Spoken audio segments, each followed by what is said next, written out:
based on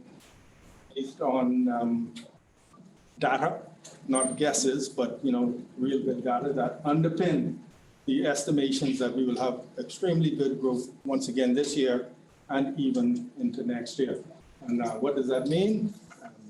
Growth in the economy, more opportunities for employment and for project management. We are seeing the strength in the economy and the rebound in the economy manifests itself in increasing levels of employment. The tourism economy is performing extremely well to the point where we have the problem that we don't have sufficient rooms to hold all of the people. Some people who want to come can't get seats on an airplane to come. And so it's a very good problem to have, but a problem that we're addressing. What that means is our job now is to make sure that that strength, I don't like to use the term trickles down, but that strength flows down to all levels and we can all participate in that recovery. So we're very, very excited about the prospects for the country. In terms of the government, we are on target with our fiscal budgeting plans and the outcomes that we are experiencing. I hate to tell people that the government revenue is performing well because then they say, well, let the good times roll. But they are rebounding well. But we have, of course, a lot of challenges that are always attendant to us, small island economy. But the bottom line I want to say to you is there's good reason to feel optimistic. And so now what I look forward to is as I participate and partake in your session this evening, then we can have a good exchange as to how we can help you and you can help us. So with those few words, I'll save the speech for the next time you invite me. But just to say it's wonderful to be here. And I look forward to learning from you and taking away so that when I go, I can say there's a wonderful resource with this group of project managers that we need to tap into. Because what we do, at the end of the day, it all boils down to national development, and look forward to having you assist us. So thank you very much for inviting me this evening, and I look forward to the session.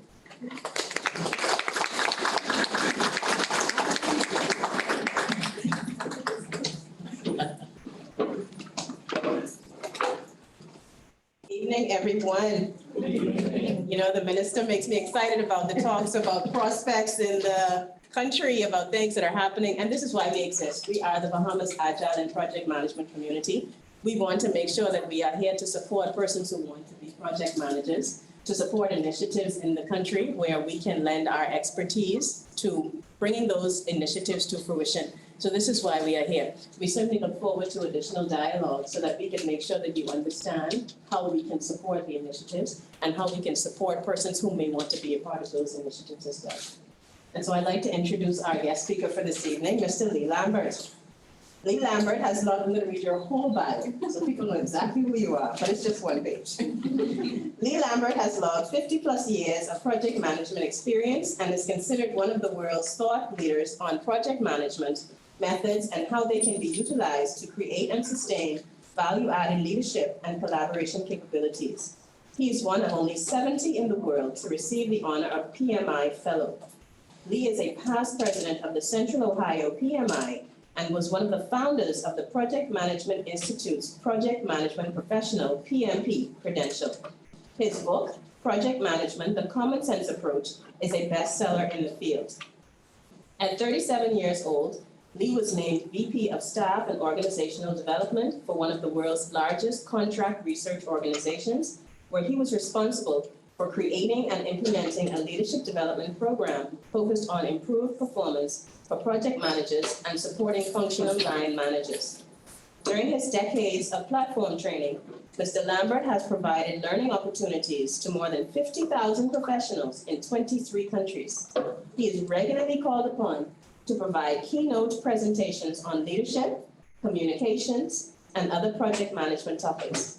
Before his years as VP, Mr. Lambert was a project management evangelist at Lawrence Livermore National Laboratory and General Electric. Please help me welcome Mr. Lee Lambert. That's so awesome. That is so awesome. That's just the way I wrote it. Exactly. And it really was good. But let me interpret for you. First of all, I got to tell you, I do this a lot. And whenever I see this many students in a group, I know there's two things going on. You're either getting extra credit or you're getting out of class, one or the other. It's kind of so, but I'm going to try to convince you that you're glad you came. Before I talk about what this is, I think it's important for you to understand why you need to think seriously about what I'm going to say today. Recent studies have come out to say that in the next 5 to 7 years, the world, a little larger than Bahamas, the world will need about 25 million new project management people. Now, I got to tell you, project management is a very sophisticated process, but yet simplistic, and you make a lot of money, which is not bad. You make a lot of money. So there's going to be plenty of opportunities. Now, what I've done, I'm on a 2-year mission to go around the world, meeting with groups like this and the people that are online to try to not convince you, but try to make you aware of the possibilities associated with this career choice. I have a master's from George Washington University, not in project management, and I gravitated to it because I started to see things that I like. So I want to make sure you realize what I'm going to talk about here has relevance. It's not a prepared speech because I don't do prepared speeches. It's an opportunity for you to be prepared at the end to ask some pretty difficult questions. And I have answers for every question you could ask. There aren't, I mean, there's one in the back going, no, it doesn't. Yes, I do. I have answers for every question you could ask. I'm very confident of that. I've been doing this for 55 years. I'm pretty sure I do. But if I don't have the answer, you don't know the answer, you wouldn't be asking a question, so I can say anything I want, you'll believe me. And that's one of the things I like about what I do. So let me give you some insights into this business. I do a lot of work in the Middle East. I've found a real home there. They have a lot of very, very complex projects going on in the Middle East, especially Saudi Arabia. Right now, they're building a new city. I don't know if you probably haven't really heard about it, called Noaim. It's about 111 miles straight down, 3 stories high, and goes forever. And that's a new city. And that's going to be, they're going to have that done, they say, by 2030.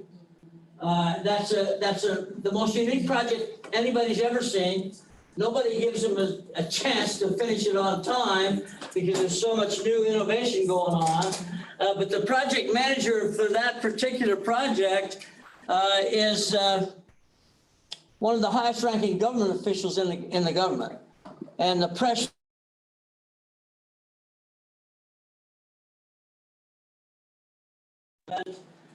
make you look good. As a person that has a job responsibility, project management helps you accomplish that. When you accomplish that, you feel good. You accomplish that, you get more money. I mean, all the stuff that goes along with that. If you suck at it, you don't get much. So you need to really look at how can I become better at what I do, okay? So that's sort of in a nutshell what I do. I've so far in my tour, as I said, I'm in the 2nd year of my tour. I have gone to 30 countries. And made lectures for approximately 100,000 people. Not all as intently interested as I can see you are, but yet the interest, okay? And so what I find out of each one of those presentations is really nothing new.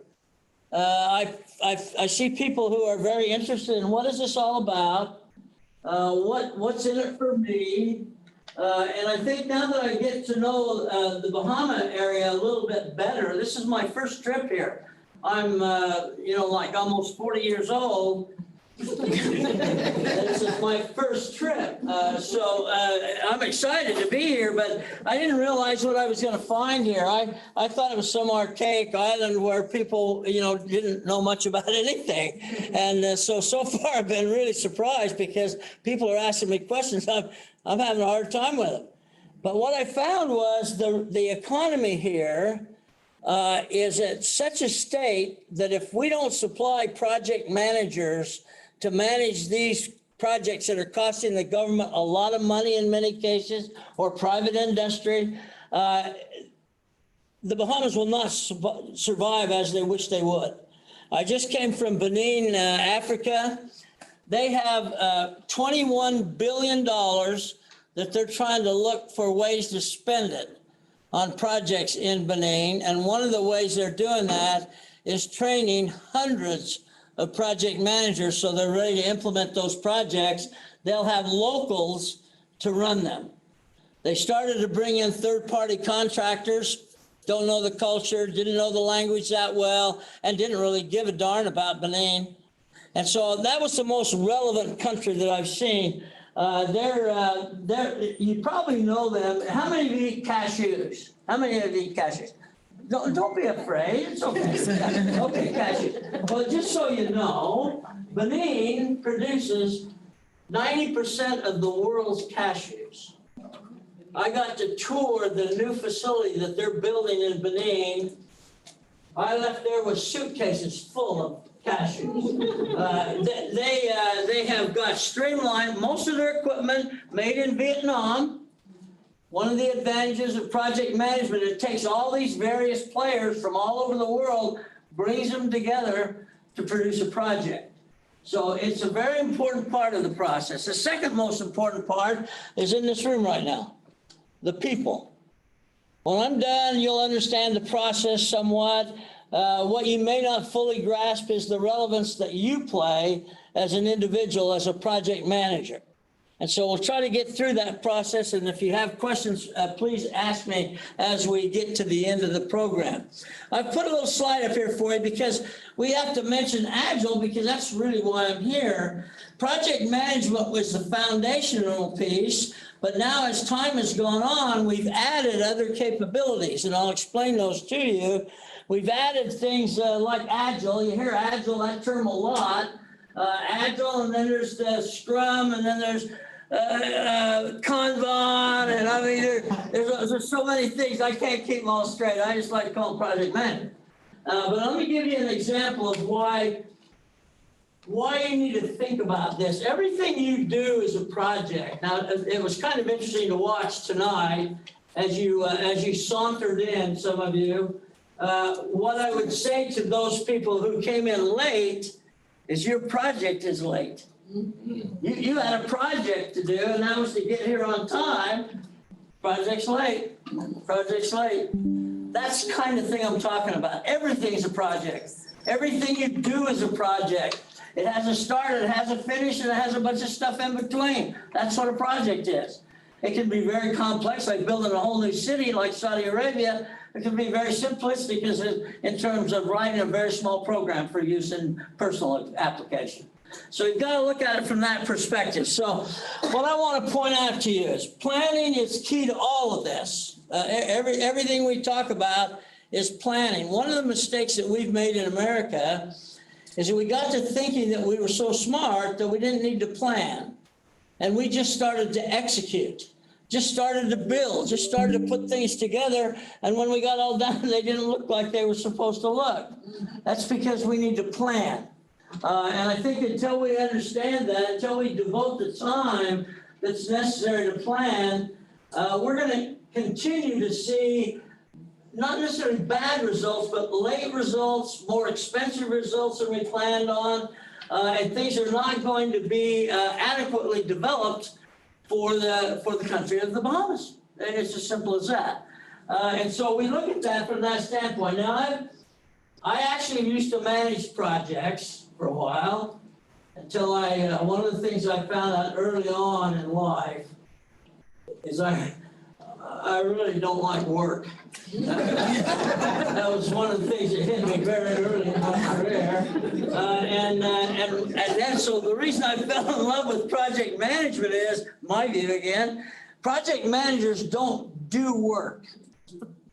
They get work done through others. You see, the theory is, if I can take one person and they can motivate and stimulate and get 10 people going, rather than them working as hard as they've ever worked in their life, that's more productive and more effective. So being a project manager doesn't mean you're going to be doing a lot of work yourself, physical hand work. You're going to be doing mental work. And that's where you come into play with using these ideas of motivating people by helping them understand what do we need to do. If you think about your, how many of you have children? I'm sorry. But for those of you who have children, think about it when you were teaching them how to ride their bike, okay? Did you just set them on there and say, go? No, you did. Well, some of us did, I guess. You wouldn't want to do that because you haven't taught them anything. They don't know what that is. Just saying, right, go ride your bike, son. That doesn't mean a whole lot. Projects are exactly the same way. When we start to talk about executing a project and we give that project to some individual on our team and they go, what's this? That's a failure to plan. So we need to take the time to understand what is the deliverable? What is the deliverable? Now, we do things for a reason. And let's check the honesty of the group. How many of you are going to school? Well, let me just say, how many of you are going to school now? How many of you wish you weren't going to school now? Okay. Well, it seems consistent. That's good. So if you look at that, though, let me ask you this. Why are you going to school? You want to eat? You want to eat? Is that what you said? You want to eat? Well, that's not a bad reason, really. But here's the difference. Project managers eat caviar. Okay? Project managers eat the good stuff. And your school is a way to get to that. But here's what I've learned a long time ago. If I take a motivated student, whoever that might be, and start to talk to them seriously about the potential associated with project management, eyes start to light up because you start to talk about what you can accomplish, what you can see done. Seeing something done in front of your face gives you a sense of accomplishment like nothing else. And then when you get paid, big, I'm talking about big money, I'm talking $3, $4 an hour. These guys they're making the big money. So you want to look for opportunities where in a country like the Bahamas, how can I as an individual make a difference in this country? That's a key question to ask yourself. You're not just going to school for the heck of it. You're not just going to get that degree. That degree is not really that important if you're not accomplishing something. And so you want to look at it from that standpoint. That's why I'm here tonight, is to try to get you enthusiastic about what comes after the classroom. And you'll find that you're going to start to use some of these techniques in the classroom. They're going to help you get some of your studies done along with the other things you've got to accomplish. So let me tell you a little bit more about the idea of project management. Then I got to get to Agile and Kanban, and I mean, I forget all the terms. But here's the thing. Planning, there's 5 phases, really. You identify what it is you want to do. Okay, that seems reasonable. Then you plan it. And then you resource it. You decide how am I going to pay for it or who's going to do it, okay? Then as you start to move through the process, let's say it's a 1-year project. When do you decide to take a look at how we're doing against the plan? We plan, that's second stage, plan, third phase, resource. And when I'm done with that, I have a plan, an integrated plan with budgets spread over time, resources spread over time. Then when I get to that 4th phase, it's called statusing. Now, what goes on in statusing? How long do I have? What goes on in statusing? This is hard. College students, I know. What goes on in statusing? Speech up. is use status. Does that make sense? Yeah, that's why we call it statusing. And that is comparing where we are today with where we thought we'd be today, okay? Now, the beauty of Agile, it's coming. The beauty of Agile is rather than wait till midway through a one-year project or 9 months through a one-year project before we take a good hard look at status, you're doing that on a regular basis. Some will say a 2-week basis, some will say a 4-week basis. The beauty of that is this: you can't go very far off from plan in a short period of time. But if you wait till 6 months or 9 months into a one-year project, you can be missing the point completely. And so the Agile is brought to this idea that, hey, we don't want to wait. We don't want to wait until we screwed up. We don't want to wait that long. We want to review status on a regular basis. And that way, then we can make adjustments if we need to get to where we want at the end. The other difference is we don't generally plan in detail the entire plan of the process. In other words, we plan in detail short periods of time, but in generalities out periods of time. That saves a lot of time for people doing the work. We call it rework. Because if you don't do Agile thinking, you'll end up with rework. There's no question in my mind about that, because nobody knows enough to do it without a plan and without statusing against that plan regularly. But yet we see it all the time. I work with pretty big companies. You've heard of some of these. You may have heard of IBM. Mm-hmm. Yeah. I've trained about 30,000 IBM people, and they're really, really smart, but they're stupid at the same time, which is kind of an anomaly. But nonetheless, and the reason I say that, with the most respect possible, the reason I say that is because they are so busy doing, they don't take time to check. They don't have time to look at how are we, it doesn't matter, we're going fast. Are we getting the right things done? I don't know, but we're going to be there sooner than anybody else. And so all of a sudden you begin to realize this is a part of the process we need to take advantage of. Yeah, you do it in your classwork. When you're midterm and you see you got a C, do you change your approach?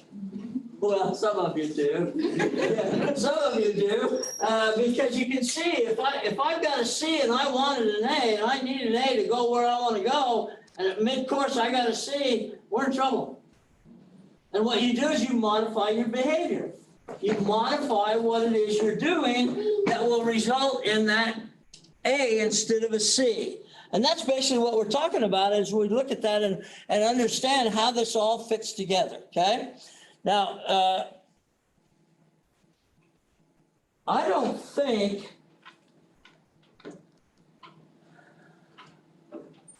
that this is that complicated. Now, I was going to say I make a heck of a lot of money for doing this, but I don't make a dime. I don't make a dime. My 2-year mission is free. I'm spending my time coming to locations like this, investing my time to see if I can add value to what it is we're trying to accomplish within our country. How to make it a better place, how to make it be a place where people want to come and want to stay. And we do that by the amount of projects and the quality of the projects that we run. And if we don't do that, then we'll just be another small island country like a lot of others that are around. So if we want to make that kind of an investment, if we want to point direction in that way, then we've got to be willing to invest as students or as young adults to making it happen. To making it happen. Now, I lied to you about my age. I'm not 40. Some of you picked up on it, I know. There's some fairly bright people back here in the back. I'm 76, okay? I started managing projects when I was 19. So I've been doing it for a while. Have I ever had a failed project? Yeah, sure. Did I ever tell anybody? No. No, you don't tell people when you fail, you just change it. And so that's how I got into training. I had a project that was very complex, and frankly, I didn't have the technology background to really do a good job. but I knew who to ask. I knew who to talk to. And that's another important for project managers. You don't have to have all the answers, but you need to know where to go get them. Nobody has all the answers, but if I know where I can go get the answer, you're a pretty valuable person. So you want to look at it from that standpoint. Well, so I had this project, and it wasn't a big project. It's $300 million a year. And the project was this. If you've ever seen a nuclear power reactor, you see the steam coming off of the cooling tower. Well, below that cooling tower is the core of the reactor, which is incredibly radioactive. And each time they go through a cycle, they have to replace the fuel that's driving that reactor, okay? That fuel then has to be put somewhere because it has a half-life of about 100,000 years. So it'll be deadly radioactive for that long. So here's my project. Where are you gonna put it? Where are you gonna put it? That was my project. And so the US government came to me and said, well, there were a few other people involved, came to me and said, we need to figure out where can we bury this radioactive waste from these reactors, because all of the reactors their on-site storage is full. So fundamentally, it could mean the shutdown of the nuclear power in the United States because we don't know where to put the radioactive material. So Lee, would you help us out? Would you help us out do that? So we said, okay, look, here's what we'll do. We want to look at 5 geological sites where we could bury high-level radioactive waste, and it could be contained there for as long as any of us are alive, for sure, safely. And that was my job, okay? So, and basically what it is it came out to 5 jobs. What this is really is a program with 5 projects below it, okay? And so we did $300 million a year in research, looking at all these geologic sites and how will the public react to having high-level radioactive waste in their backyard, all of those variables. And because of the big push now on no fossil fuel, I mean, you all know that. I mean, we're going to be done using fossil fuel. Never. But they're saying we're trying to do that. So we can't give up nuclear. Nuclear is the cleanest, safest power base that we've got, but yet we're going to have to if we don't have a place to store this stuff. So we went through all this excitement of determining where are we going to dump it, okay? And we designed special casks to hold all the fuel rods and all the good things that go along with that. So we narrowed it down to 3 sites. And then finally, we narrowed it down to 2 sites. And then we decided we're going to put this stuff, which will kill you in a very short period of time if you're exposed to it. We're going to give this stuff to the state of Nevada. I mean, why not? They've got Vegas. Give them the waste too. And so we're going to give it to them. We're going to bury it there because they have a long record of supporting government activities with projects. I've been out on Area 51, if you've ever heard of that. I should tell you about it, but then they'd have to kill me. It's not an open for the public kind of place. But the fact of the matter is they've been so warm to the public, to the government in terms of utilization of that property that we felt certain they would go along with it. Well, the government did go along with it. It's a basalt formation, and we selected that location and announced it to the public, and the public went crazy. All these people who lived in Nevada all this time, who knew Area 51 was just a few miles away, all of a sudden decided they didn't want all that radioactive waste in their background. So where do you think it is now?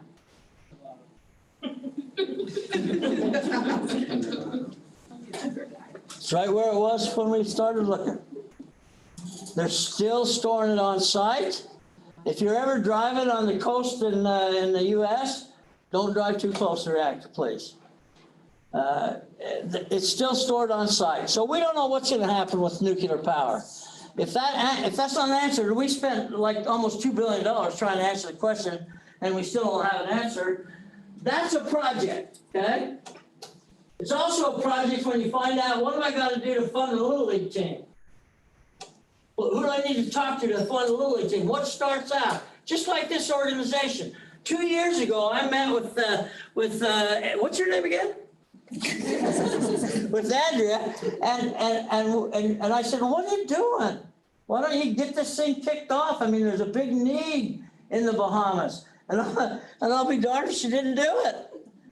She didn't do it. So she's taken the initiative to start to do something that's going to help this country and help the people in it to be more effective and contribute much more to society than they may have before that. And so when you look at what this group that she's put together, 700 people is a lot of people. Okay, now, and the beauty of this is, and I'm going to take this back to a national organization, it's generally international. So it's a chapter of people from all over the world. So every time they have one of their meetups, they've got people from all over the world participating. And from that participation, guess what happens? Dialogue, interchange, references, people talking about, well, what'd you do when that happened? That's where we learn things. I mean, I didn't know everything I know. I probably didn't know half of what I know now. Most of the rest of it I picked up from talking. I mean, I could talk to you and learn stuff that you wouldn't want me to know. Yeah, see, you're a little worried now because I start asking questions. That's the way you learn. You learn from people that been there, done that, got the T-shirt. And I have about 200 T-shirts at home. And they're all different sizes because so have I been. So we want to look at it from that perspective. Now, I've used this slide because there's a misnomer that has to be clarified. Everybody seemed to think in the beginning that if we used Agile, our projects would be done faster and better, meaning more higher quality, okay? That was the thought. This was created, and you've been saying 30 years, this actually created officially in 2001. So we're in the 22nd year of this concept we call Agile. And it's such a simplistic concept that why it took 13 extreme programmers to spend 4 weeks writing it, I'm not sure. But basically what it said is what I proposed to you earlier. When I start something, let's not wait till we're too far into it. Let's check as soon as we can. Let's see if the kid's fallen off the bike and broke his leg, or has he just stumbled a little, okay, we'll catch him, okay? That's what we want to get to in everything that we do. And everything, our life is an agile process. When you drive, I gotta tell you, I've driven in a lot of places. But I ain't driving here. There's no way in the world you put me. Not only are they crazy drivers, you're driving on the wrong damn side of the road. So you got to understand that you learn from those things, and that's how I learned I'm not driving here. First time I rode with her for about, I don't know, half a mile. I said, let me out. Let me out of here, I'll walk. So you learn from that process. So when people start saying, well, let's use Agile, because that's going to be a lot faster. Because we kind of do a lot of things at once. We keep doing a lot of faster. Well, it would be faster, but your quality gets impacted if you aren't doing all the right things. If you aren't, we used to call it, when I was young, we used to call it learning curve. When you do something and then you check to see what you did and what worked you want to do again, what didn't work you quit doing, we call it learning curve. Agile created a whole new dialogue. And it's just earth-shaking to me. They instead of learning curve, this is what separates it. Instead of learning curve, they call it retrospective. Let me interpret for you. Learning curve, okay? And it basically says at some point in time, we're going to conduct a retrospective on this particular activity, and we're going to see what's going well and what isn't going well, and what do we need to do to adjust it. There's 3 questions Agile people ask. 3 questions. If you can't get these three right, stay in school. Okay, here's the first question is, when you get together, I should say, we meet often. This is a key aspect of Agile. We have the people that are involved, the people that have a role to play, they meet frequently. We call them stand-up meetings, and they can vary from 2 to 4 weeks. But the fact of the matter is, people get together, and if you're doing it right, you almost get every day. Daily stand-up meetings, okay? And during that stand-up meeting, you ask 3 questions. And you should be asking yourself this when you go to school. What did I get done today? Okay? Seems reasonable, okay? Ask yourself right now, don't say it out loud. What'd you get done today? Okay, cool. Then ask yourself, what have I got to do tomorrow? Pretty good, that's planning, right? But here's the big question. What's gonna be in the way of me getting tomorrow's work done? Now we start to look at that and we say, okay, this is proactive. Now we're not gonna wait and see if it goes wrong. We're gonna proactively avoid it going wrong. So those 3 questions are applicable in anything that you do. I don't care if it's raising kids or if it's building cars, I don't care. It's applicable to every single thing that you do. What have I done? What did I do yesterday? What am I going to do today? And what do I need to have happen to allow me to do that? What's going to be in the way? Now, the key part of that part of the question is this. Some of the people we want to participate in these stand-up meetings are people who actually have the authority to make decisions. So if I come up with something, well, this is what's going to prevent me from, well, what can you do about it? Well, I need the senator here to give me some advice. I need a decision out of this guy. Well, this guy's on the phone 3 blocks away, okay? Well, in the stand-up meeting, where is he? He's right there. And as soon as you say, this is what I need, and you explain that to the decision maker, and he or she can do it or not do it. But now you know. So it's about communication from that standpoint. And Agile is, people make fun of me because I've never been a big Agile fan, but the more it's rubbing off on me. I really think it has a valuable addition to society, to your life, as a matter of fact. So you can go out of here, and I don't care if you ever even talk about me talking to you at all. You start thinking about what you do every day. Start thinking about, wait a minute, that's what Lee said I was doing. And then start to do it better and better and better. And that's what you have to do. I learned this in college. They had college when I was younger. I learned it in college because in high school, high school was not a good experience for me. I did graduate from high school. I think I did. Yeah, I did. I graduated from high school. And my grade point, well, it was really, really small. I don't want to tell you where it was. It was less than 1. And less than 1. So I looked around and I thought to myself, this is not going to work.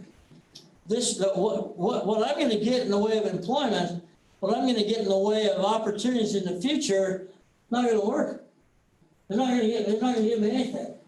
So I decided to go to school and actually go to school. That was one of the problems with high school. I forgot to go. But I decided I better go. So I finished my career in college with well, it was a bigger number. It was 4.0. 4.0, okay? Not a bad improvement, right? So that's because my mom was going to pay me for A's. And that's the only way I was going to make any money that year. And so I looked at that and I thought, okay, now that I've parlayed my intelligence quotient into output, now what am I going to do with this? So I looked around and the first thing I saw was an engineering opportunity. I studying was in engineering, okay? So I engineered. And then I was engineer for about a year. And one of the things I noticed about my engineering was I was really bad at it. Really bad. Sucked is the word I use. That seems a little strong, but that's what it was. I was terrible. I was terrible. I don't know if I didn't like it. I don't know what the reason was, but I'll tell you a lot. I would never want to be in a building I designed. Okay, so I know that for sure. And so I looked around and I went to see a professional counselor about this because I was old enough to get it. And so I found this lady in California that had incredible reviews. I mean, just incredible reviews. So I called her up and I said, I wanted to get with you to see if you could help me sort of figure out where my fit is. And she said, okay. She said, well, I can get you in about 6 months. I said, 6 months? I was thinking maybe tomorrow. No, she said 6 months. I'm very busy, very, very, very busy. So I could have gone to somebody else, but she had such a reputation. So I said, okay, I'll wait 6 months. And I did wait 6 months. So at the end of 6 months, I literally ran into her office. I was so excited to get in there because I'd been putting up with it for 6 months. So I go into her office and she sets me back a little right away. She said, well, okay, listen, I'm glad you could make it. She said, now let's go ahead and get started. What are your objectives? I said, excuse me? I said, what? She said, what are your objectives? I said, well, I thought that's what you did. I said, I thought I'd come to you to help set objectives. And then I said, no, somebody gave you some bad information. She said, that's not what at all what I do. She said, you're going to have to reschedule. I said, no, I'm not rescheduling. Are you crazy? I'm not rescheduling. She said, well, if you haven't prepared objectives, and how much I can do for you, I'm the one that helps you find out what you need to do to accomplish your objectives. She said, until you get some objectives, you have to reschedule. I said, I'm not rescheduling. I said, while we were talking, some things have come to my mind. And I think that we should go ahead with this. She said, okay, but I don't have a lot of faith in what this is going to turn out. She said, okay, what do you got? What do you got? And I said, okay, I have two have come to mind, boom, just like that. I said, the first one, and I'm really just saying, I don't want to work. And she looked at me with the honest look on her face, and she said, not at all? I said, well, I prefer not, but if I have to do some of that, I will, but I'd rather not. She said, okay. She said, my career had been moving a little bit. I said, I see why. Maybe you just want a little downtime. I understand. She said, but you said you had two. What's the other objective? I said, well, this one might stymie a little bit too. I want to make a hell of a lot of money. And she said, now, wait a minute. She said, let's recap. Now, if you've ever gone to psychologists, when they say let's recap, you stumped them. They're buying time. Let's recap. So she recapped. She said, let's do it. She said, you don't want to work. You want to make a lot of money. I said, you are good. That is exactly what I said, okay? And so I've been pursuing that ever since. And I get part way sometimes, but most of the time I don't. You need to make up your mind. What do you want to do? And now, when I say don't work, this is what I mentioned earlier. I'm not talking about not working literally. I'm talking about I don't want to change engines. I don't want to do oil. No, I don't want to do anything with my hands. Anything with my hands. Have you seen those mechanics' hands? I mean, I've got a son-in-law that I don't think he's seen skin for years. Because he's a mechanic, okay? Yeah, that's what he does. That's good. Do it then. Don't ask me. I like to do things that are clean. Clean, that you get in the car and it's clean. Not overalls and that kind of thing. But I always have to be careful because somebody in this room may say, well, damn, I love being a mechanic. Yeah, be one. Be the best one you can be. And if that satisfies your personal needs and your family needs, be one. I'm giving you an option. I'm telling you that you can make a lot of money. You can be very satisfied in accomplishment by working in the field of project management. And as that field blossoms, as we talk about 25 million new project managers over the next few years, there's going to be opportunities for everybody. Anybody that thinks they'd like to be a project manager should investigate that. I'm not telling any of you to go out here tonight and say, I'm going to be a project manager, because you don't know for sure yet what that is. Investigate it, look into it, look at the options. Because as I saw in Africa, as I see in Saudi Arabia, people who would have never guessed they'd be a project manager are absolutely loving what they do. And that's what you've got to look at. I can't make you be a project manager, but I can expose you to the fact that if you are, there's a high probability you're going to be very satisfied with your life. So that's what I think you need to understand, is how that all fits together. Now, next question. How many, well, you're too young. I don't know about this. I'll try. How many of you know what you want to be when you grow up? Okay. All right, so we have 3 liars. That's pretty good. Usually there's more than that. I know when I was your age, I didn't know what I was going to be, and I would have never been exposed to anything like this. So take this as an opportunity to inflect it. Look inside yourself and see what does this have to offer. Think about what you do on a regular basis, and when you're all done, you're going to go, well, hell, that's project management. Well, go apply it to a more sophisticated application. Go apply it to something where, if you look at, I do this all the time because I travel around the world, I look at the want ads of papers all over the world. And I'm fluent in one language, so I have a little trouble, and that's even questionable sometimes.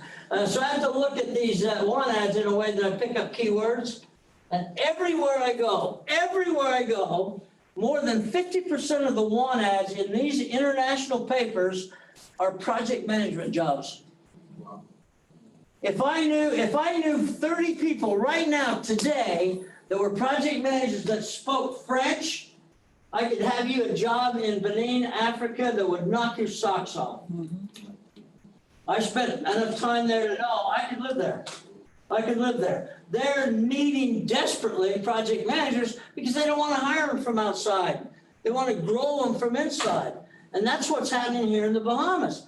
We're looking at an opportunity where we can create a whole infrastructure of project management people to satisfy the projects that are going on in this country.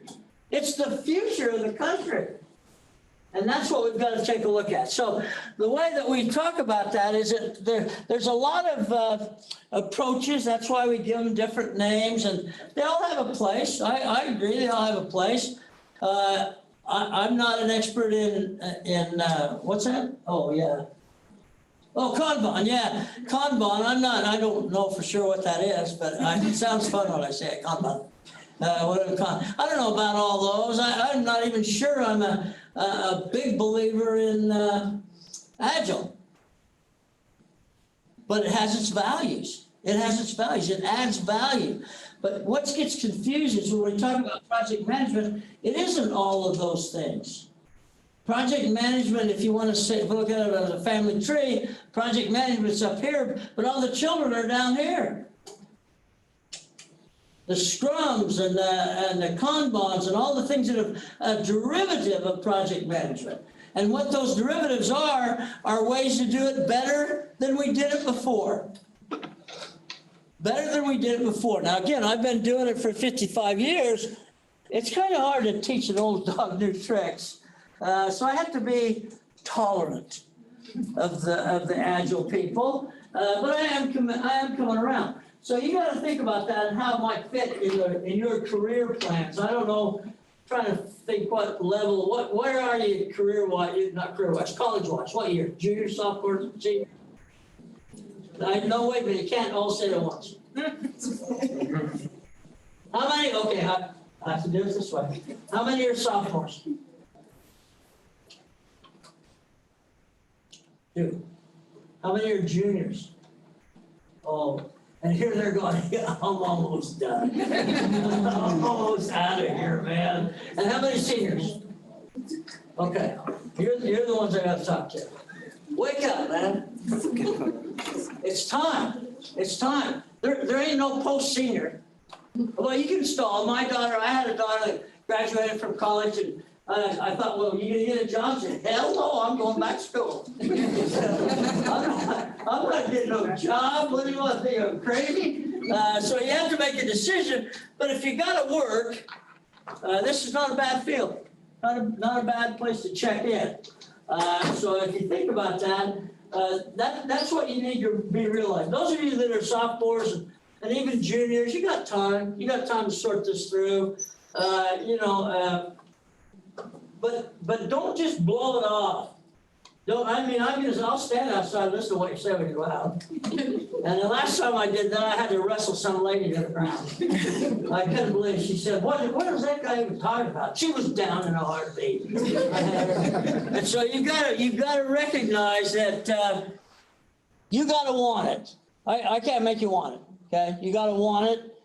You need to trust me. I'm trustworthy. I wouldn't lie to you. I believe in what I say, obviously. And I think it's good for you.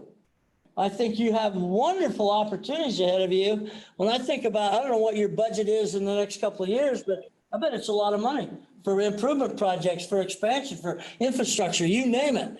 Well, who's going to run those projects? Oh, we'll get some people from the mainland.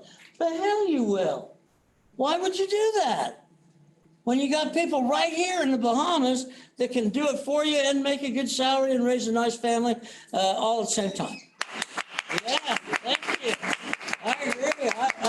I'm telling you, these countries I go to, almost every single country, all they talk about is how can I bring third parties in? Yes. How can I bring people in from Australia, from India, from, what's the matter with these people?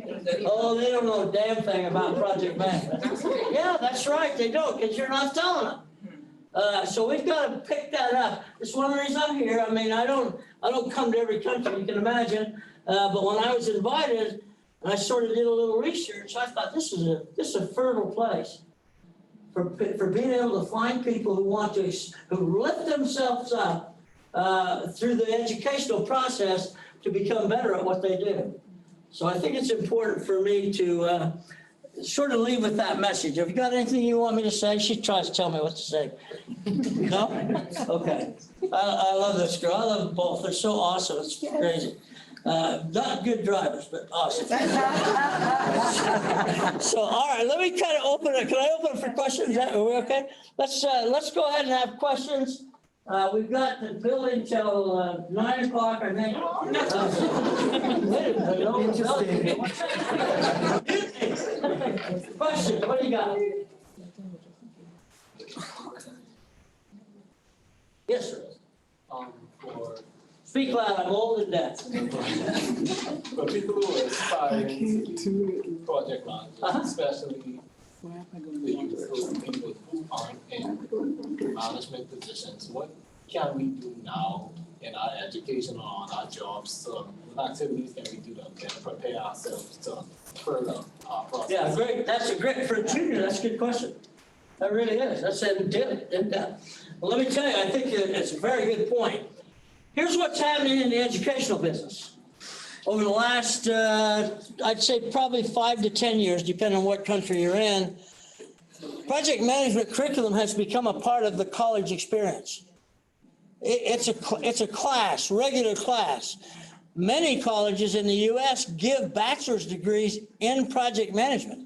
There are some master's degrees. I even know a PhD in project management. That's kind of a waste of time there, but a PhD in project management. So the educational system is trying to keep up. But you got to take it on yourself to, here's what I did. I started volunteering to run community projects. Free. I mean, I just go out and say, look, I'm a project manager. I'd love to be able to help you with this community development project. They say, oh, heck, we always need project managers. We always need volunteers. That's how you get the baptism, because now you got to learn, I'm running a project with no budget, no additional resources but me. So you want to figure out an effective way to do that.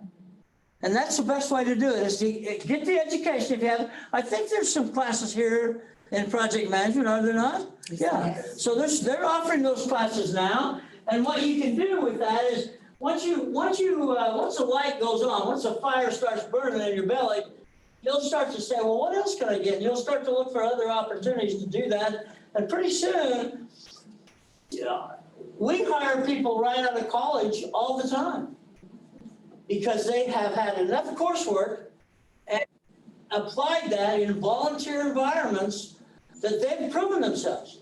We were on a radio show. What was that radio show we were on today? Immediate response or? Yeah, the old guy with the red coat. This morning?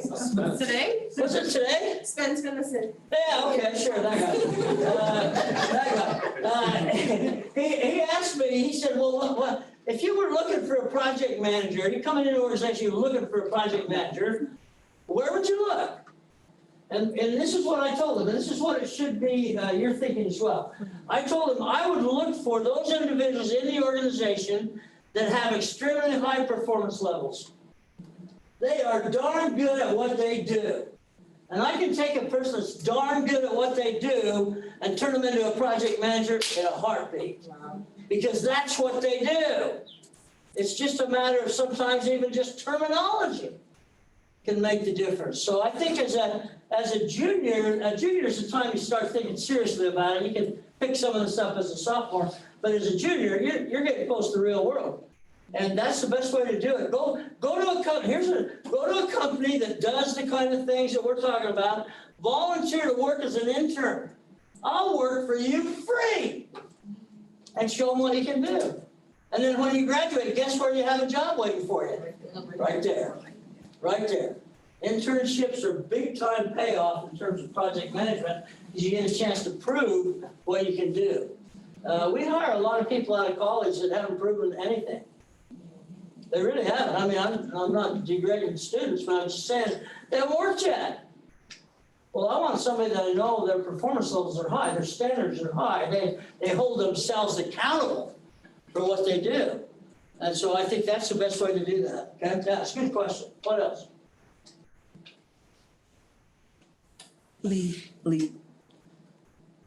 Lee, just moving ahead, can you repeat the questions as they come? Oh, sure, sorry. I forget it's on this. No, I'm very happy to be doing online. I'm so glad we did that. Yes. How many do we have online? 40. 100? 40 now. 20? 40 Oh, 40. now. Now? How many were there? 100? They were Just under 50. just. You see what she says? We have a lot till I introduce you. No. All right, anyway, yes, ma'am. They have student chapters of the PMD. Do they have one? Student chapters, that students can Uh, start to get certified. No, the answer is no. The question was, do they have PMI chapters here? The answer is no. These guys are supposed to get. I'm trying to leverage them into a PMI chapter. They're fighting it, but we're gonna do it. The beauty of PMI as an organization is that it's truly global. There are 305 chapters in the world. The biggest chapter is Washington, D.C. with 12,000 members. Japan is second with 8,000 members, and it goes down. But generally speaking, they average about 2,000 people. That's 2,000 people from around the community with varying disciplines getting together on an occasional basis and exchanging information. That's how learning takes place. So PMI, that's what they do. That's why they're allowing me to do this. I approached PMI a year ago. I said, here's what I want to do. And I told them about my plan. And I said, I'll do it, and I'll do it for free if I can do it when I want, where I want, and how I want. They bought it. They bought it. So that's what I've been doing. And the feedback's been good. I mean, we've actually had people contact us about job opportunities as a result of some of these sessions. So it's a way to network. Networking is where it's at. I've been employed a total of 4 days in my career. 4 days. And the reason for that is the guy I was calling to get a job was on vacation, of all things. Networking is what it's all about. You're not gonna get jobs from WANAD, you're not gonna get them from Indeed or Green Door, whatever those things are. You're gonna get them from somebody who knew somebody who knew somebody. That's how you're gonna get them, because you need somebody to vouch for you. Yeah, oh, Lee, oh, heck yeah, we've been known him for, he's good. If you're looking for somebody, that's the guy. And that's the way you wanna get it. You wanna build that reputation so that there's no question, am I gonna be unemployed? No, there's no question. You're gonna have that. The question you're gonna have to answer is, which job do I wanna take? That's the job you're gonna have to answer. That's a lot better job than going home to husband and wife and going, oh God, I don't know if I'm ever gonna get a job. So, I mean, I'm not guaranteeing a job, don't get me wrong. It really makes a big difference. And for the ladies in the group, good news for the ladies, over 50% of our workforce in the United States are women. It's not quite that high in the project management field, but it's getting there. It's getting there. So you don't have to be a man, you don't have to be a woman, you have to be someone who wants to be a project manager. And we've proven that time and time again. In fact, when I hire all women. And my wife passed away, so it's okay now. But I hire all women. And when I go to these meetings, Andrew can talk about this, we take selfies. I'm a big selfie guy, okay? I got a note from PMI last week that said, why are all your selfies with women? Aren't there any men in this group? I said, oh yeah, but who wants a picture day with me? So the women force is big. And I'm going to say something that's a little questionable. I get criticized. I actually think in many ways, women are better project managers. They're a little more methodical in their thinking. They're a little more risk approach to think about risk. I'm surprised. And those are some attributes that are really important for project managers. And so I think that whether you're a man or woman, the opportunities are pretty much the same. I mean, it's around 50%, 50-50. So I don't think it has any relevance to that. Yes, ma'am. There's a question from Russell Parker, who's joining us from New York. He saw this on LinkedIn and he decided to jump in. Russell's question is, with the PMP going 50% traditional, 50% agile, and the PMI-ACP becoming more and more popular, what are your thoughts, Lee, on hybrid PM, since you're not the biggest fan of Agile? Is he in the New York chapter? What say ye, Russell? Are you a part of the New York chapter? He's gonna let us know. Yeah, Frank Salatis is the chapter president. Here, I got one of the things about me is kind of fun. New Jersey. New Jersey? Well, that's even worse. Okay. No, just kidding. One of the things that I think is probably good about me, I'm fairly truthful about this. Because I created the PMP, which there are about 1.5 million of them now, okay? I take a serious interest in the exam. And people will tell you, they tell me all the time, it's the most difficult exam they've ever taken. These are people that have gone through master's programs, PhDs. It's the most difficult exam I've ever taken. And the reason for that is we don't want just any schlock guy going into that job as a project manager. They need to understand what it's all about and what it takes to be good. Now, the problem is with Agile coming along as it has, and it sort of went gangbusters in the beginning. It's slowed a little now. But the fact of the matter was, in order to keep current, we had to make modifications to the exam to cover that new half of the business. I mean, 50% of what we call the PMBOK, which is the Bible of project management, it's now about 50-50, 50 predictive or waterfall and 50 agile. And so if I'm going to prepare to take the exam, if I were to prepare to take the exam, I'd have to actually study pretty hard because I don't know agile that well. But people who are in the working world, working all the time, I haven't worked since '84, working all the time, they're going to be exposed to that. They're going to be picking that up as they go into the working environment. So they don't have quite the mountain to climb that I would if I were to take that exam again. The missing piece that we worry about is that some people who took the exam 30 years ago still are PMPs because you renew every 3 years, but they haven't gone back and refreshed on Agile. They just they get their 60 continuing education use PDUs and they renew. Well, they're still just predictive people. I'd be one of them. So we're wrestling with that right now. How do we bring those PMPs that have been around a long time? How can they really still say they're PMPs when those that have come after them have much more knowledge? So it is an issue that we have to deal with. So I think it has to be. There's no alternative.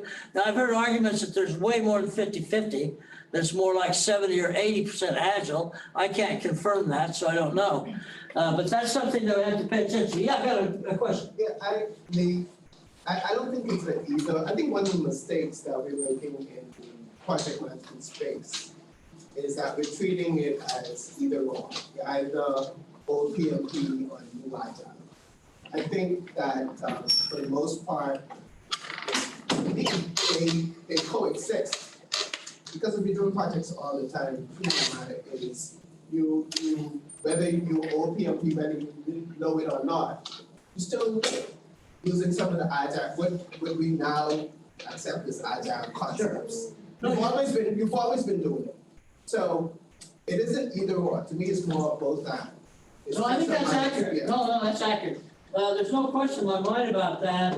What we see is, unless you're in a real straightforward IT project, you're not going to see pure Agile. You're going to see hybrid. You're going to use some predictive. You're going to use some Agile. You're going to use what you need to use to be effective. That's the beauty of this process. Is it puts the onus on you to select what's the best. We call it now in PMI way of working. So we've given you some guidelines, but now you got to choose. What's the best way to do it? I think you better explain the difference between predictive and so Say that again? explain the difference between predictive and Oh, yeah. Predictive, now this is again one of those complicated things. I'm not sure you'll get it or not, but let me try. Okay? Predictive means that the work that you're going to do is predictive. Is that cleared up for you? Yeah. Well, what it means is basically there's a process by which I can anticipate what's going to happen over time, and it's relatively predictable. Okay, that's predictive. But we tend to gradually move to the word waterfall hybrid. So now waterfall and predictive are the same thing. Okay, but now we're using hybrid, knowing that there's going to be a little this and a little that. So rather than it's an Agile or it's predictive, we're going to call it a hybrid. And that's what this is. This is an in-person meeting, but it's a hybrid because we got 40 or 50 people online. And that's the same kind of idea that we would have, okay? But you're absolutely right. It's not either or. No, there's no way. Some people like, the old guys like me, like to think of it sometimes, but it's not. All right, any other questions? Yes, Lee, you have a question from Elva Carey. I am interested in the PMP certification. Should I be taking the PMP Agile instead? Well, there's 1.5 million of the PMP phase 1, if you want to call it that. The ACP, which is Agile Certification Certified Professional, is the second most popular certification we have, but there's only 60,000 of them. So that's because it was late to the game.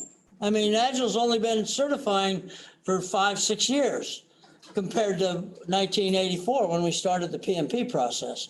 So, but my answer, this may be my personal answer, he should ask more people. My personal answer is get the PMP. Get the PMP because that is rounded. You get some of both.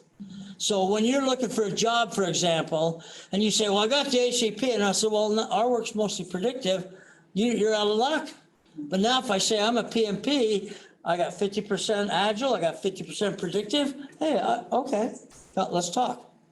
So I can't advise you to get ACP first. This came up I was in Bulgaria last week, and this same question came up. Which certification should I get? Well, I always say start with the big one, PMP. Yes. Do you have a question? Oh, you're just scratching your head? Okay, sorry. Yes. What were some of the challenges you faced when you first started Project I'm sorry. What were some of the challenges you faced when you first started with Project Not recognizing how important people's skills were. Because when you look at project management, you set out a plan, you have milestones to measure progress, and you start kicking butt, man. Get out there and get it done. Well, what I found was productivity is driven by the way I relate to people. Yes. And if I'm a tyrant, they're not going to be productive. They'll do what they have to do, and that's it. But my reputation came about developing high-performance teams. I had teams on occasion that would work 14 hours a day, 7 days a week for 18 months. No overtime because of the relationship I had with the people. Because we knew how important it was to the organization, they were willing to invest that. So that's what I found most difficult. I didn't find the technical side. The technical side is just logical thinking. I mean, really, it's not brain surgery. It's pretty logical thinking. Where it falls apart is if you mistreat people, if you don't develop relationships with people, and you need those people, and they look at you and say, sorry, I'm not in it for you. That's what we have to do. So that'd be the biggest problem. How are you on a relationship development? Okay. You sure?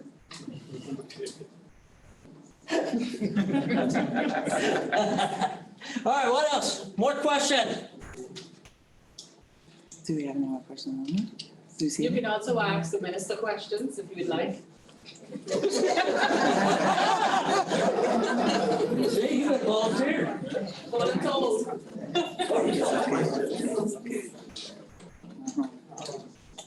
have a question. Shoot. Good evening. My question is towards project managers. What is the key to working, transitioning from between different countries and different cultures? What do you think is the main key thing to have or to use when you juggling? I found that, unfortunately, the biggest challenge I find, even in Saudi and places I felt like they'd come along, is that there's still this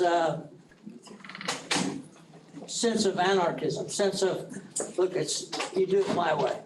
Okay? Don't disagree with me.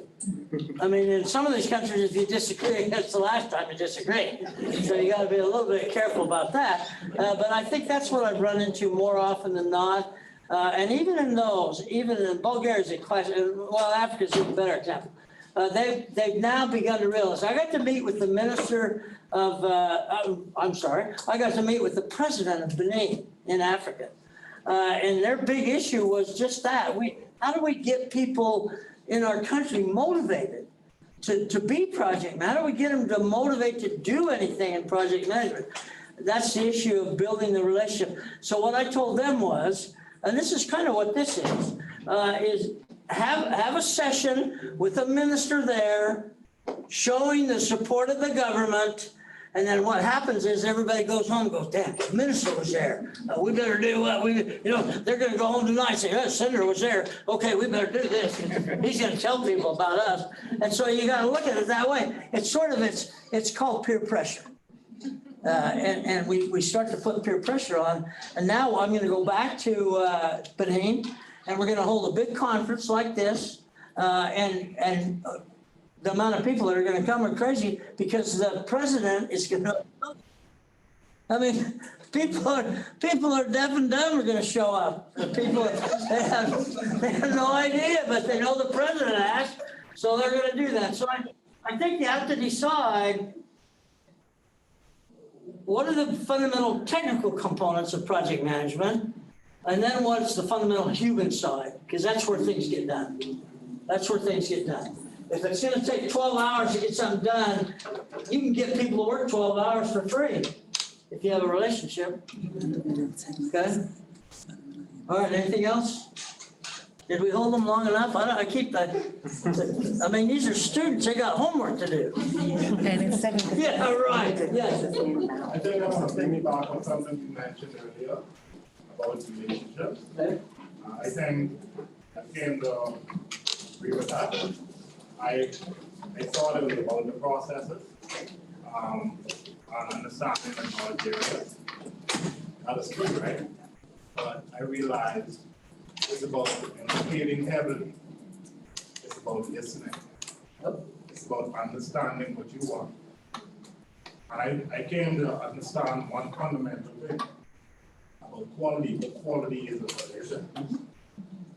You could build this house and you might be the best carpenter in the world. Your expectations. But you might want this specifically. And I'm just showing off my skill. Like the problem is very simple detail of this white. Well, I think you have to understand that when you're in project management and you get a directive, let's call it a directive, okay? It's gonna look like this. Unless you've got a valid reason, unless there's some justification, it's gonna look like this. I mean, that's what we've designed, that's what we've developed, that's what we've processed. By communicating you with me, and you say, wait, man, I don't think it has to look like that. I think there's a better way we could do that. If I'm closed-minded and say, no, God, we're doing it like this, then I'm being a fool. Because what I can gain from your idea, your innovative thinking, might take it to the next level. I haven't even thought about it. Yeah, no, you're dead on. In fact, I would go so far, I sort of said relationship development, I'm gonna go just a little bit farther, communication. It's all about communication. And effective communication is so important.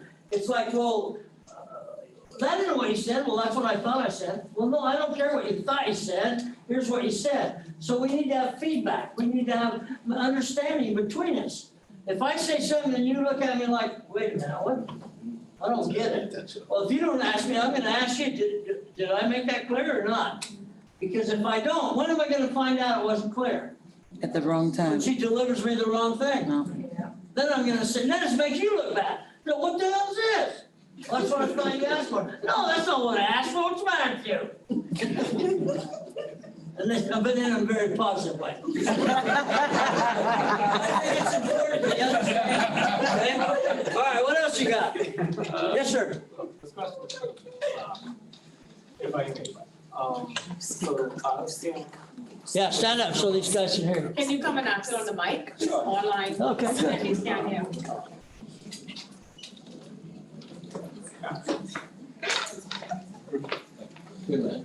I just wanted to ask that hearing the importance of project management as a growing demand and how important it is to a developing economy.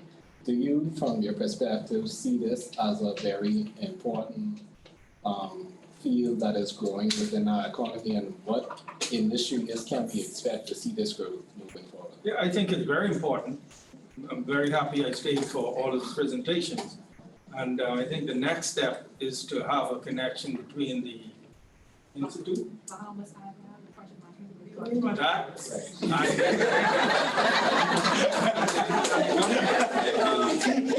so that we can build the capacity for the project managers. And so, open the lines of communication so we know what's available in terms of capacity and skill. And you, the association, knows what's available in terms of opportunity. So what I see going from here is the need to establish a connection so we have that information flowing both ways. But I think it's very, very important, provides opportunities and opportunities to build capacity amongst our people. So I noticed. Wow. Told. How we doing, mics? Good night, everybody. So I know this kind of strays away from project management to an extent that it's a problem our country kind of has, in that we have projects, but it's usually the maintenance of the item after the fact that causes a problem. So case in point, we start a project, we build a building, and we find in 10 years everything falls apart, or we push off a project, and yes, the project is completed, but after the fact, we find that, and of course, we during elections and everything else, changes in administration, this falls away, this is no longer sustainable, et cetera, et cetera. So, like I said, with projects, it's more temporary endeavor, meaning you get the job done and move on. But the transition from projects to operations or projects to maintenance, any suggestions in that regard? Yeah, this is one of the areas of Agile where Agile pays off. Because in a real Agile application, I'm gonna find that problem before it goes operational. Now, if I'm gonna discover, hey, I don't think that's gonna work right, or that's not gonna be able to be maintained. You're gonna discover that before you turn the keys over to the owner.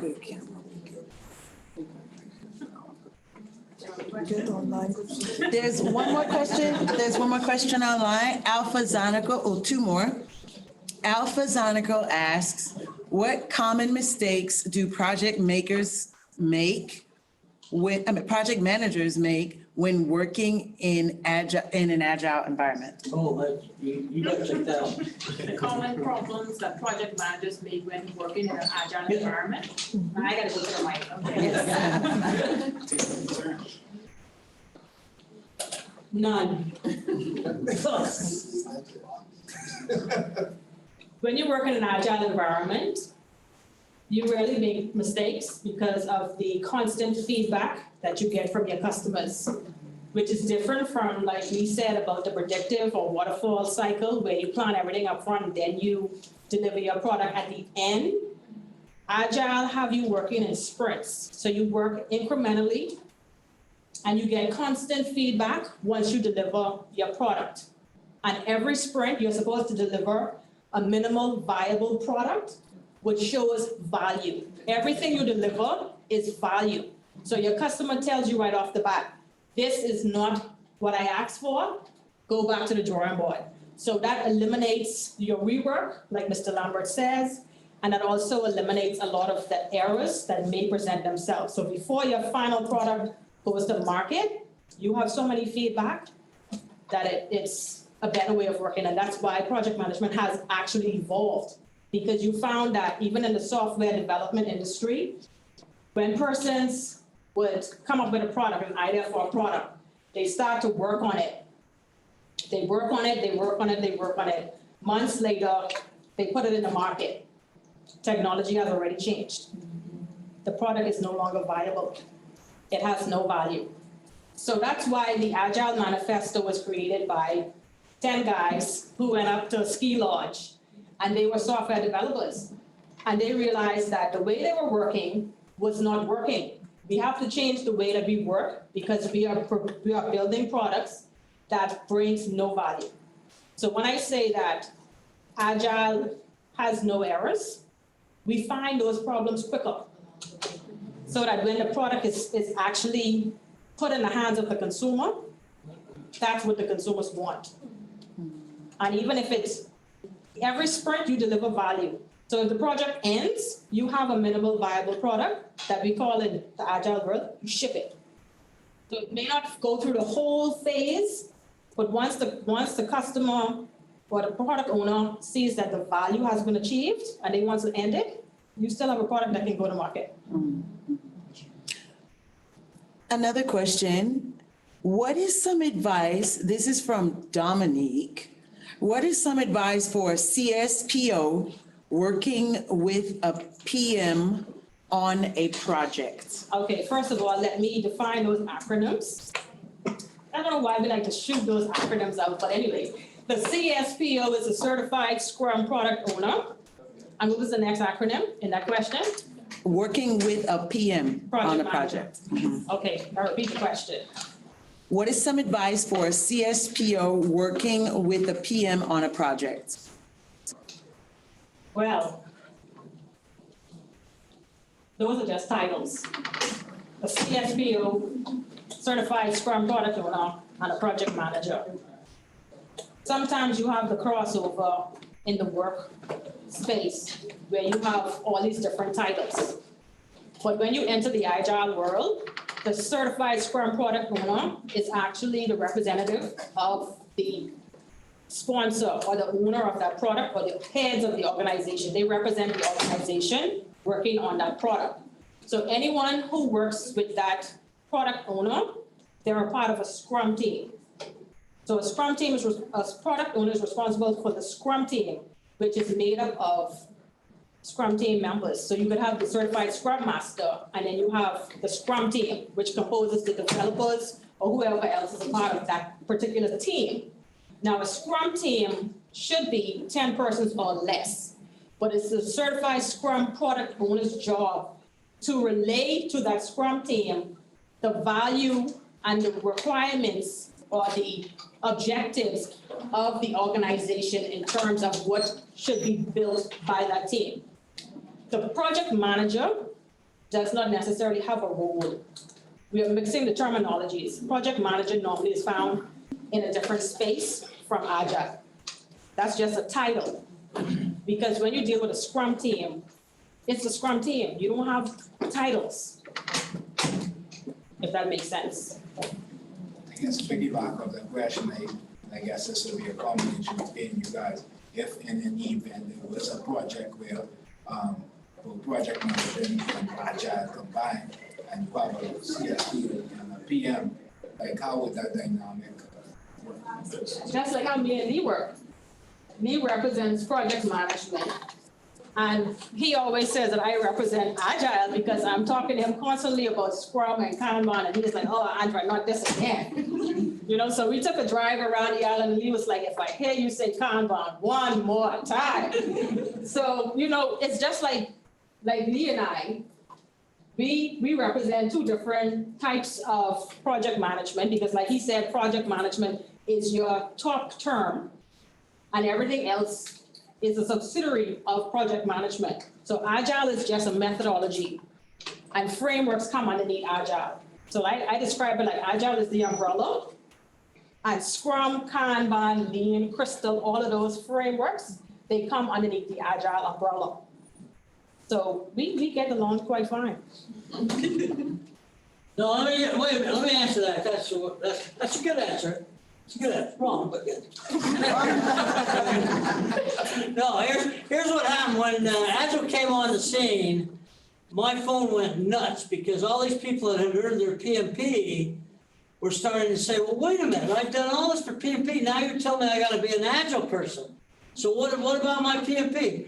What we have is the project manager role changed dramatically with Agile. And what most of the project managers, if they stayed in that Agile environment, they became a communication facilitator. That was really the role. It was not an authoritative role. It was a facilitative role. So it did change dramatically. And a lot of people were upset with the fact that they'd worked this hard to become a certified project manager, and now you're saying you're a note taker, or so I mean, it's the way it works. The way it works. You had a question, sir? Yeah, my question is, I did the PMP, the recent one, right? I did that. Okay. So it had combined the predictive model and Agile. So I don't think it's necessarily fair to separate the two.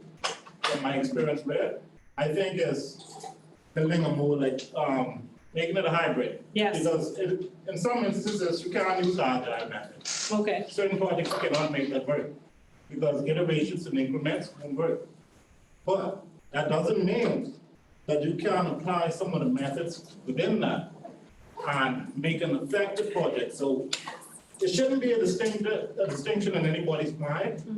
PMP, project management, should always be fundamental because it has the core processes and knowledge areas, and Agile just enhances it. Exactly. But you have to use them. You need that wisdom. You need to know when to apply, how to apply, Exactly. make it effective. Exactly. Nothing separate. So PMP, the first shot, enhance it with Agile. That's how I would do it, and I wouldn't tell you anything different. Well, you are correct. So the gentleman said that there should be no distinction between the PMP and Agile, that they should complement each other and we should implement whatever works best for us in our work environment, which I totally agree with. But also, the Project Management Institute has also realized that, because I don't know if you're aware, they implemented micro-credentials. So right now they have the Agile Hybrid Project Pro, which is a micro-credential that PMP holders can take to supplement their credential as a PMP holder. So PMI has realized that the industry of project management has evolved. So they, as an institution, an accrediting body, has evolved or is trying to evolve. They may not be evolving as rapidly as other accrediting bodies in the Agile world because, you know, Scrum Alliance is a big thing. And then you have a lot of other institutions coming along and trying to capture the market. So PMI realizes that there's competition. And with competition, they have to be innovative in what they're offering. So they're now even trying to separate the whole construction part of project management into its own now separate box. So now they have what is called as the as-built certifications. So construction project managers could have continuous learning. And that's the key part about it. And that's, you know, that's what I want you to get here. It's all about continuous learning. We can't expect to earn a PMP 10 years ago and still feel as though our credential is relevant is today. You have to maintain your skill set. Yeah. The world changes. So why do we feel if I get this certification or this credential 10 years ago, this is still applicable on my job now?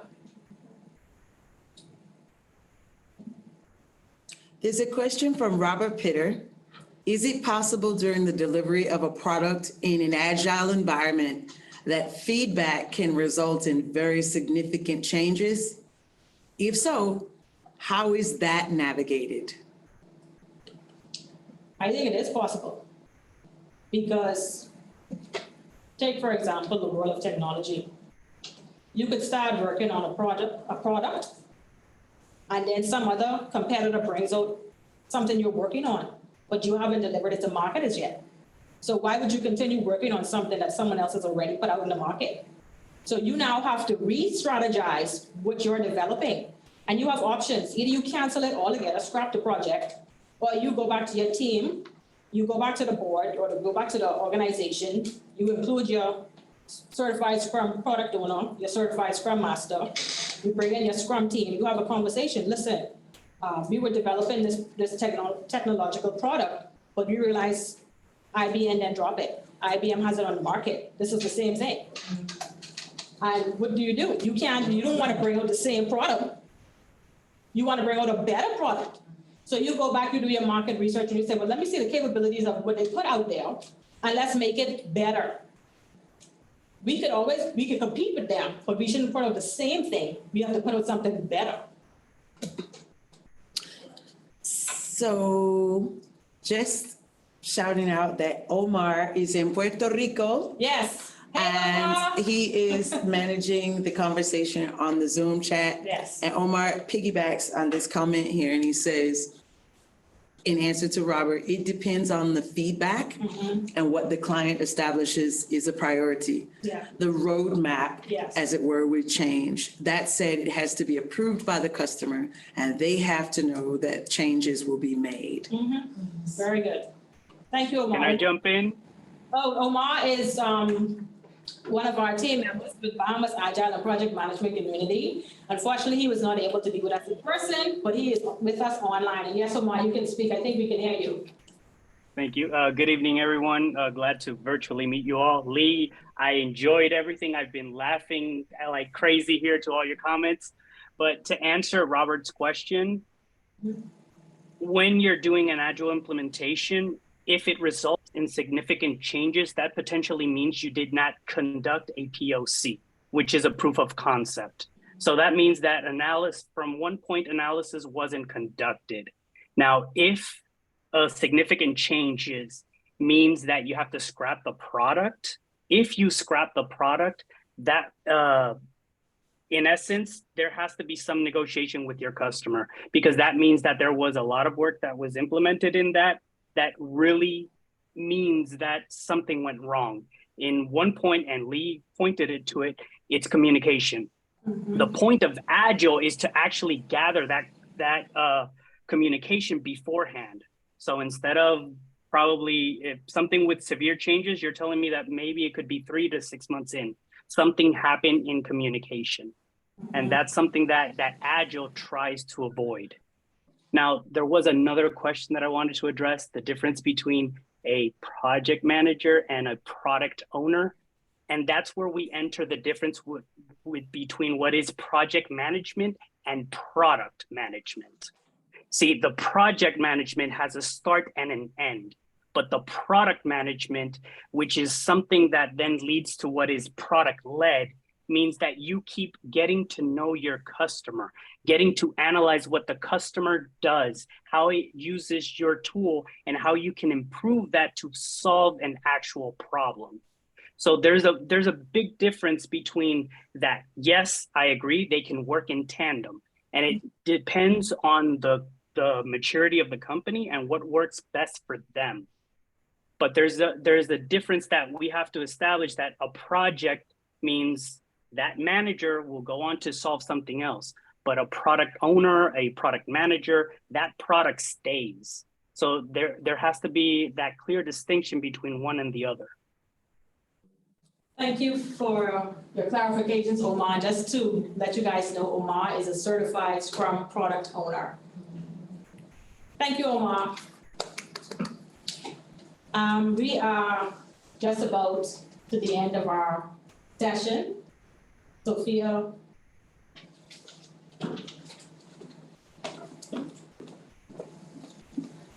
I'm the closer. I'm the closer. Thank you so much to all of you who stayed. You stayed until the end, yay!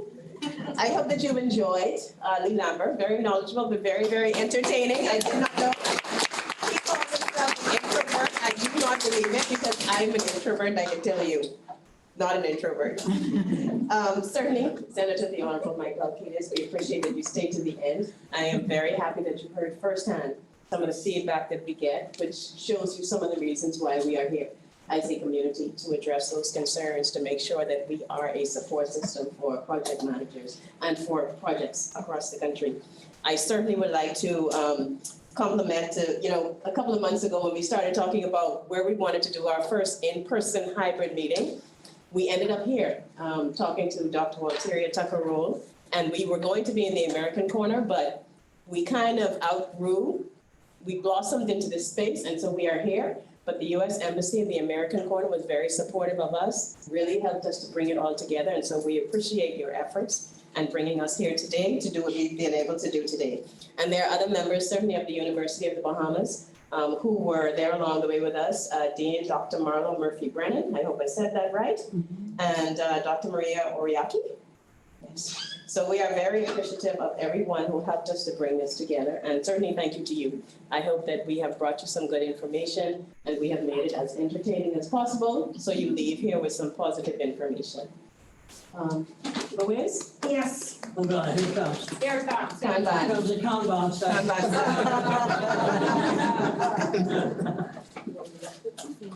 Yeah.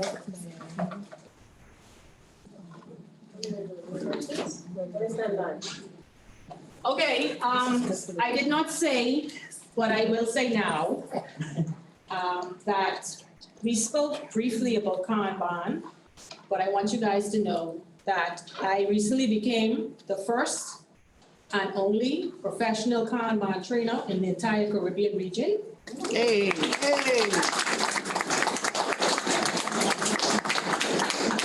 And the pro Kanban community has been very supportive of everything that we've been trying to accomplish here as far as bringing awareness to project management in the Bahamas. And they sent us with swag. Right? So we have, I was supposed to give it to the person who asks questions. I know who asks questions. What is Kanban? Sorry. No, we really don't know what it is. Okay. Let me put my trainer hat on. Kanban is a strategy for Lee has heard me talk about Kanban all day, so he was like, okay, not again. But Kanban is a strategy that we use to visualize the flow of value through a pull-based system that improves upon efficiency, effectiveness, and predictability through the flow of value through a system. I know you guys are looking at me like, crickets. Bring it down a little bit, okay. Have you ever heard of, okay. Put some post-its on the wall. You've seen a Kanban board. You've seen a whiteboard with stickies on it, Post-it notes. Yeah. Right? So all you do is you put columns on the board that says idea. This is the simplest Kanban board ever. Idea, to do, doing, done. That's like a storybook. Yes, but you use it to visualize the flow of value. And what it is it shows you where you have issues in your workflow. So you're seeing the task or the work items flow through your system. And when something stops, you look at the age of that item. And you ask yourself and your Kanban team, why is this item not moving? You have a conversation. It's all about communication. Project management, we like to talk. So we like to talk to solve problems. Why is this item here and it's just aging? Is that card not moving because we're waiting on something? Is it some issue with procurement, supply chain? Something has to be going on with this card, why this work isn't getting done. Now, the whole thing is we want to see value. So the more work you can push through the system, you're getting value to your customers and you're getting feedback. But we use, I'm getting technical now. So we use what we call flow metrics. There are 4 flow metrics.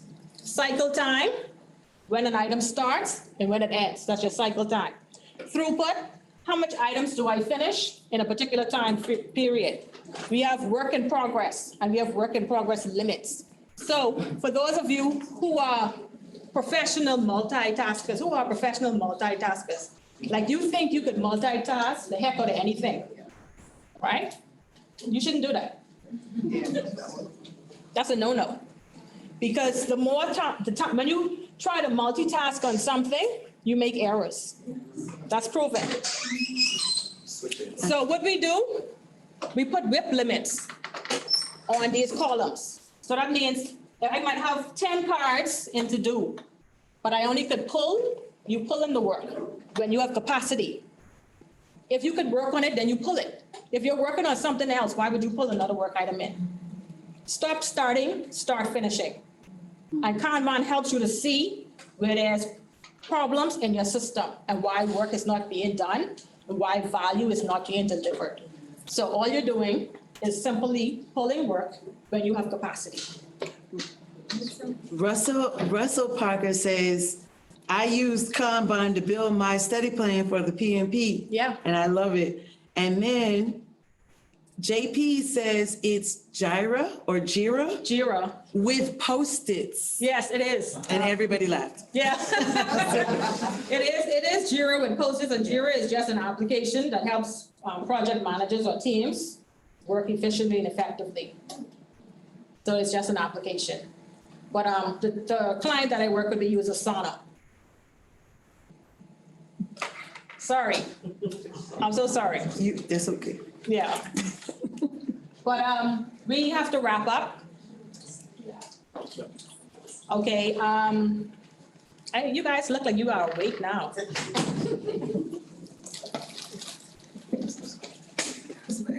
So I have some Post-it notes, stickers, water bottles, and these awesome jerseys. When I tell you the pro Kanban community was very supportive. Whoa. When I went over in January for training, because yes, I went back for training, they said, Andre, we're gonna give you whatever you want, take everything. And I brought these to give out, and whoever could fit could have them. And this is to let you know that I have a Kanban training scheduled for next month. This is like a shameless plug.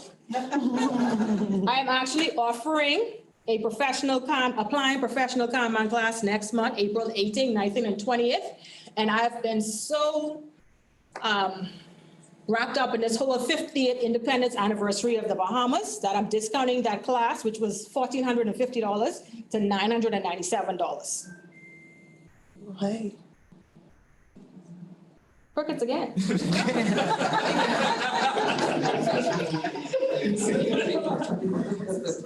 So if anyone is interested, you can reach me on LinkedIn. Tell me, I'm in.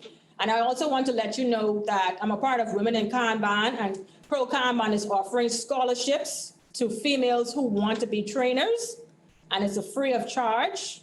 scholarship, where you go on, you do the training, and then you work within a cohort to get additional mentorship from the CEO of Pro Kanban, Colleen Johnson. And that's also something I could connect a few of you with if you're interested in becoming a professional Kanban trainer. It's kind of lonely out here being the only one in the Caribbean, so someone else please join me. I see my good friend Wellington Hepburn.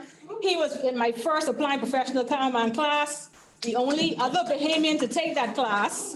So I hope that he will soon tell me the great news that he has passed the examination with 95% or higher. Absolutely. Absolutely. And that he is the second Bahamian professional Kanban trainer. Alpha Carey online says she's interested. Yes. Okay. So you have another one. Okay. And any students who are interested in any Agile certifications, please reach out to me. I will do my endeavor best to try to supply you with a student discount. Is there an email that we could provide them with online for you? info@creativemindsprojects.com. Do we have any more questions? I know it's time to go. We passed our time. I am so happy to be meeting some of you who I've been seeing online for like almost 2 years. Yes, ma'am. Project management certifications is only, is done online, online classes, or do we have in here? You have persons who offer project management certifications here, but it's what they're offering. You have to do your research because it may not be aligned. It will not be aligned with the Project Management Institute that Lee is associated with, because that's an international body. So they may just do like a preparation for you to take those exams, because to take the Certified Associate in Project Management from PMI, you need 21 hours of in-person, or of training, whether it's online or in person. And even John Michael Clark, who just left here, the name of his company is, I can't remember right now, but I know that. Say that again? Veritas Consultants. Veritas Consultants, John Michael Clark, he offers training to take the project management professional exam.